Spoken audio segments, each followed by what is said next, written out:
নাহিদ রানার ১৫০ kilometre গতি বলে Caribbean batsman কাইন মায়ার্সকে ক্রিজে নাচিয়ে ছাড়লেন।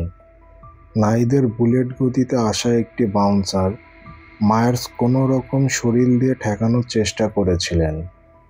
মায়ার্সকে দেখে মনে হচ্ছিল নাহিদের এই বল সে চোখেই দেখতে পারে নাই। নাহিদ রানার বলে আজ বাংলাদেশ দলের অন্যতম দুইজন সিনিয়র ব্যাটসম্যান তামিম ইকবাল এবং মাহমুদুল্লাহ রিয়াদ বোল্ড আউট হয়েছেন। যদিও তামিম এবং মাহমুদুল্লাহকে আউট করার পর সম্মান দেখিয়ে নাহিদ কোনো সেলিব্রেশন করে নাই।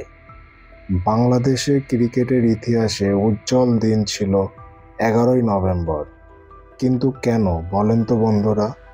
আফগানিস্তানের বিরুদ্ধে এই দিনে 22 বছরের এক তরুণ পেসারের দাপট নজর কেড়েছিল বিশ্বের, আর সেই তরুণ পেসার হলো নাহিদ রানা।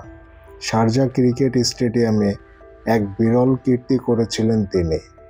এই মুহূর্তে বাংলাদেশ ক্রিকেটের ইতিহাসে দ্রুততম বোলার নাহিদ রানা। সেদিনই নিজের আন্তর্জাতিক ক্রিকেটে অভিষেক করেন নাহিদ, আর তখনই বিশ্ব ক্রিকেটের নজর কেড়েছিলেন তিনি।